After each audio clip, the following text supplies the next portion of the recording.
Hi friends, कैसे हो आप। मैं हूँ विनीता मिश्रा और आज मैं आपको लाई हूँ एक और बुक रिव्यू में।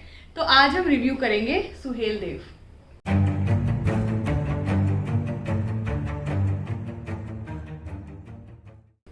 तो दोस्तों, ये जो बुक है ये मेरी इस साल की पहली रीड थी। तो मैंने इस बुक से क्या सीखा या क्या आपको ये बुक रीड करनी चाहिए, और अगर रीड कर रहे हो तो is it the right book for you, ये सारे क्वेश्चंस को आइडेंटिफाई करने के लिए मैंने आज का ये वीडियो बनाया है। तो उसके लिए मैंने कोई 7 क्वेश्चंस रखे हैं जिसका आंसर मैं आपको एक एक करके दूंगी। ठीक है, तो चलिए स्टार्ट करते हैं। तो जो पहला क्वेश्चन जो मेरे मन में आता है कि जो मुझे आपको बताना चाहिए कि ये बुक पढ़ने से पहले मैंने क्या सोचा, है ना, मेरी इस बुक के बारे में क्या सोच थी जिस वजह से मैंने ये बुक खरीदी। ठीक है, तो बेसिकली दोस्तों, इस बुक का जो कवर पेज है जिसमें महाराजा सुहेल देव की फ़ोटो दिख रही है आपको। तो मैंने सोचा था कि ये बुक एक टिपिकल राजा के बारे में होगी कि उसने कैसे एक शासन किया, जैसे भगवान राम ने किया था, जस्टिस लॉ वगैरह रख के, और उसकी वजह से इंडिया में उनका किंगडम कितना बड़ा। तो ऐसा मेरे को टिपिकल ये बुक लगा था। ठीक है, ये मेरी सोच थी। तो I just thought it just let me give it a shot. वैसे भी कम पेजेस हैं तो मैं ओवर अ वीकेंड ख़त्म कर दूंगी। एंड मैं एक अमीश त्रिपाठी फ़ैन हूँ, इसलिए मैंने ये बुक चूज़ करी थी। Let's go to the second question कि पढ़ने के बाद मुझे क्या लगा, what came out of this book.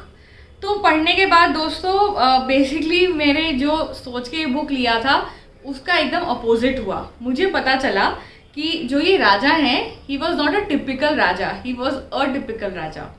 मतलब he was a rebel prince, और उस प्रिंस के बारे में ये पूरी बुक है। और कैसे उन्होंने भारत को एकजुट किया, कैसे वो टर्क से लड़े, ये मुझे पहली चीज़ पता चली। और दूसरी चीज़, मेरा एक बहुत बड़ा ब्लंडरस मिसकंसेप्शन था कि मुगल्स एंड टर्क्स सेम थे। तो ये बुक पढ़ने के बाद उन दोनों के बीच का डिफरेंस भी मुझे पता लगा कि मुगल्स कौन थे और टर्क्स कौन थे। तीसरा क्वेश्चन देखते हैं। मेरा व्हाट इफ मोमेंट क्या था। मतलब जब मैंने बुक पढ़ा और समझा तो ऐसा कब हुआ कि मुझे लगा कि ओ इसकी क्या ज़रूरत थी, व्हाट इफ ये कैरेक्टर इस बुक में नहीं होता तो क्या होता। तो दोस्तों वो एक चीज़ है, इस बुक में एक रोमांटिक एंगल है जो मुझे लगा कि वो ज़रूरी नहीं था to add spice to this book, क्योंकि बुक बहुत ही ब्रीफली लिखी गई है एंड वो अननेसेसरी कैरेक्टर बिल्डअप था। तो आई केप्ट ऑन थिंकिंग कि व्हाट इफ वो लव इंटरेस्ट इस बुक में नहीं होता तो क्या उससे कोई फ़र्क पड़ता इस बुक पे।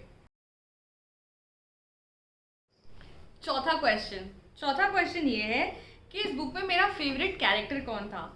तो apart from Suhel Dev obviously इस बुक में मेरे फेवरेट कैरेक्टर उनका एक दोस्त था जिसका नाम असलन है।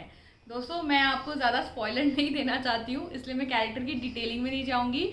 आप खुद इसे पढ़ना और मुझे बताना कि आपको असलन का कैरेक्टर कैसा लगा।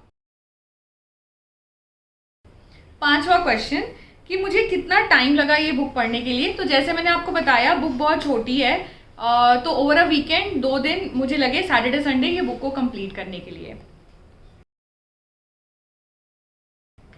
Fun fact about the book, है ना। तो एक फन फैक्ट इस बुक में मुझे ये लगा कि ये बुक जो पढ़ा मैंने, तो मैंने ना इसका ये लास्ट पेज देखा। ठीक है, ये आप देख रहे हो, ये 11th सेंचुरी इंडिया है।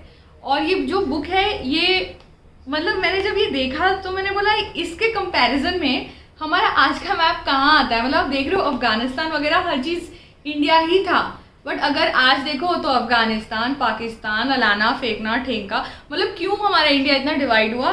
तो मैंने उस पर रिसर्च स्टार्ट की और उस रिसर्च की वजह से मेरा ये यूट्यूब चैनल स्टार्ट हो गया जिसमें मैंने उस समय के वीरांगनाओं के बारे में और जो ऐसे वॉरियर्स हैं उनके बारे में जानने में मेरा इंटरेस्ट जग गया। तो आई think that was something that this book really gave me.